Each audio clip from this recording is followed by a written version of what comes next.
Week 27, Overview, Technological Progress and the Unification of Germany.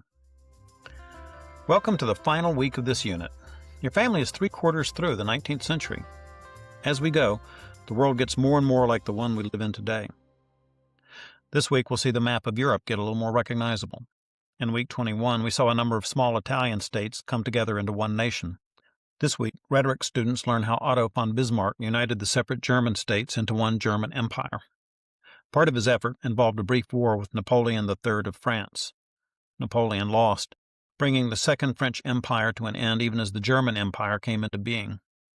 The process and product of German unification threw off the balance of power in Europe, with major implications for the 20th century.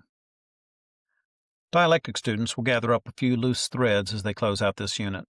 They'll learn a little about Bismarck's life, but also focus attention on the digging of the Suez Canal in Egypt, plus the struggle over who would control it, and the Great Chicago Fire, a traumatic event in American life in October of 1871. Grammar students also have some interesting topics this week to round out our study of inventions. Younger students will learn about the lives of Alexander Graham Bell, Thomas Edison, Louis Pasteur, or George Eastman. These men, as well as others during this time, made important advancements in telecommunications, vaccination, and photography. It was a great time for inventions. Here's a quick rundown on the gadgets and gizmos that were changing people's lives in the latter half of the 19th century. In 1851, Isaac Singer improved on earlier models of the sewing machine, producing a fast, reliable, pedal-powered version. In 1856, Louis Pasteur discovered how to prevent disease by heating milk, wine, and other foods to kill bacteria.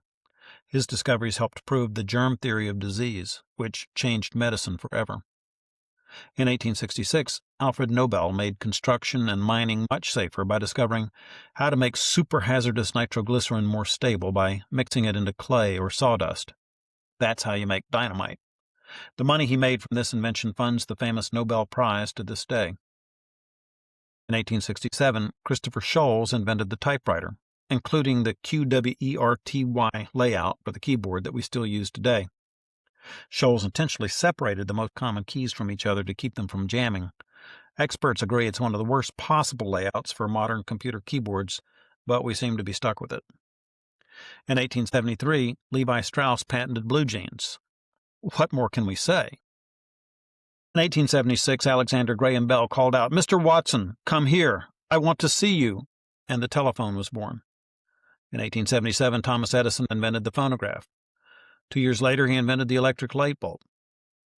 In 1885, Louis Pasteur perfected a vaccine for rabies.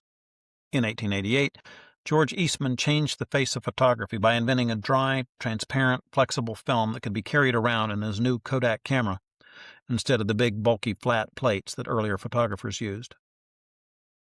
Technology was changing the world. Not all this new technology consisted of new inventions. Some of it just required lots of money and hard work.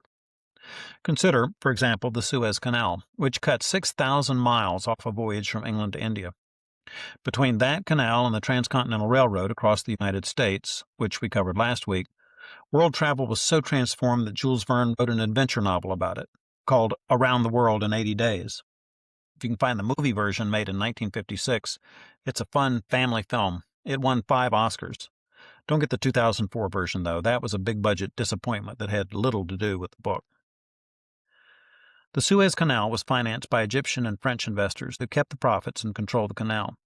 Control of the canal was very important, because whoever controlled it would be in control of the quickest, and therefore most desirable, route through the Mediterranean Sea to India, Eastern Africa, and the Far East.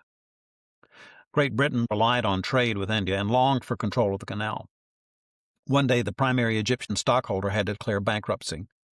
British Prime Minister Disraeli quickly arranged to purchase almost half the shares, leaving Britain and France controlling the canal instead of France and Egypt. While France was helping dig the canal in Egypt, Germany was undergoing a political construction project of its own. It was finally coming together as one nation. The unification of Germany was largely due to the vision and passion of one man, Otto von Bismarck. Bismarck was born in Prussia in 1815, the same year the Congress of Vienna divided up the map of Europe. He was born into the upper class of the landed ruling aristocracy. Bismarck attended strict boarding schools, graduated from a university, and then became a lawyer. In 1848, Prussia was in turmoil like the rest of Europe, which saw 50 revolutions that year.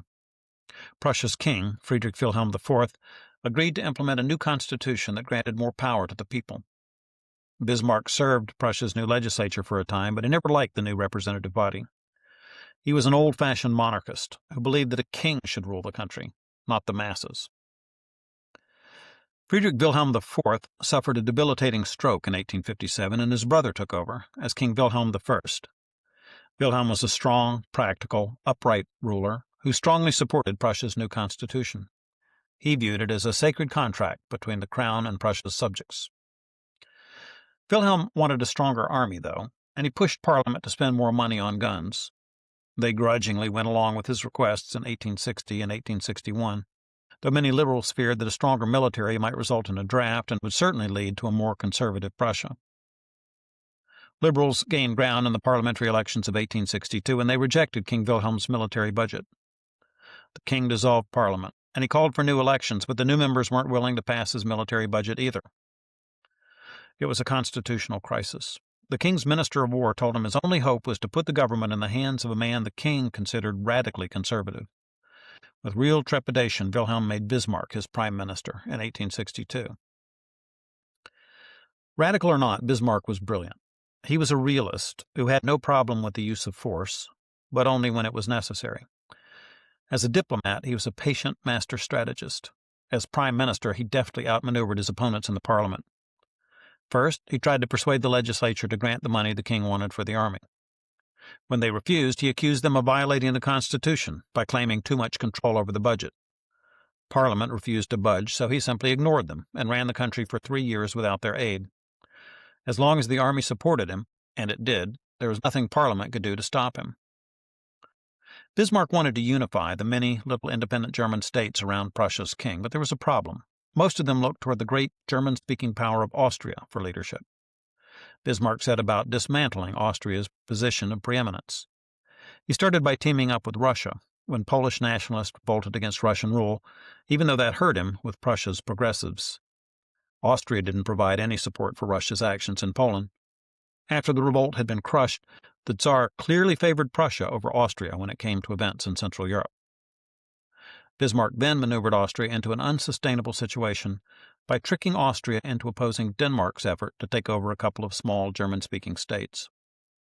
Bismarck started by negotiating with the Danes, but he made impossible demands on them that provoked a brief but decisive war. Austria and Prussia then beat Denmark and divided up the disputed territories in such a way that Bismarck knew he could trigger a war with Austria anytime he wanted to. In 1866, Bismarck decided it was time to end Austria's preeminent role among the Germanic peoples. His diplomatic skill enabled him to get France to promise that it would stay neutral if war broke out. The French Emperor, Napoleon III, even helped Bismarck secure an alliance with Italy against Austria.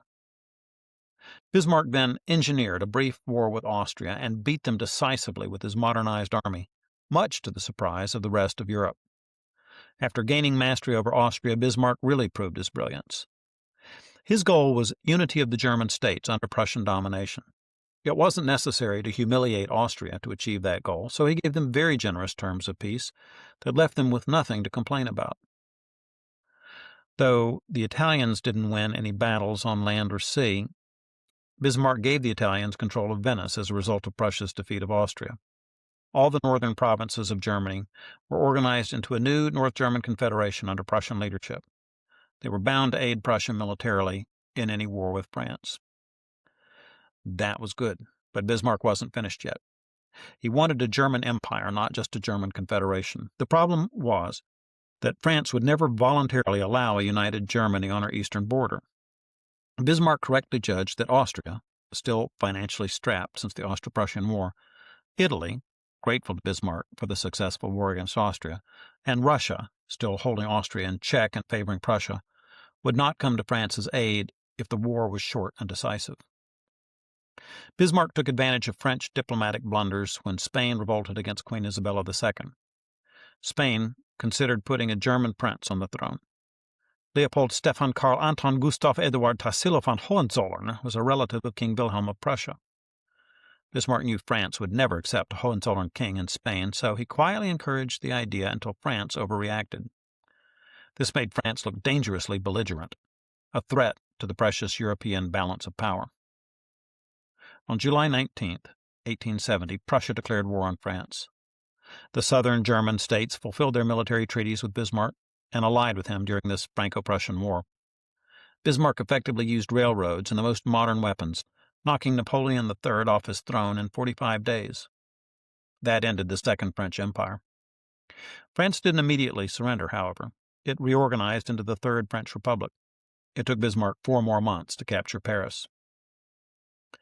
Bismarck was finally free to create a united German empire, with the King of Prussia as its first emperor. Wilhelm I was declared Kaiser of the German Empire in the French Hall of Mirrors at Versailles outside of Paris in January of 1871. Notably, German-speaking Austria did not become a part of this German Empire.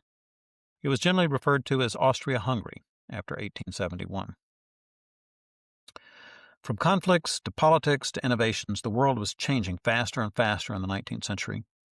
The American Civil War settled the question of legalized slavery forever in America, but it would take another century of struggle before the blacks were fully able to claim the civil rights that so many died to secure for them. Railroads, machine guns, canals, electricity, telegraph, steamships, phone lines, photographs, all of these and more became an increasing part of everyday life during this period, changing the way people thought, lived, and died around the world.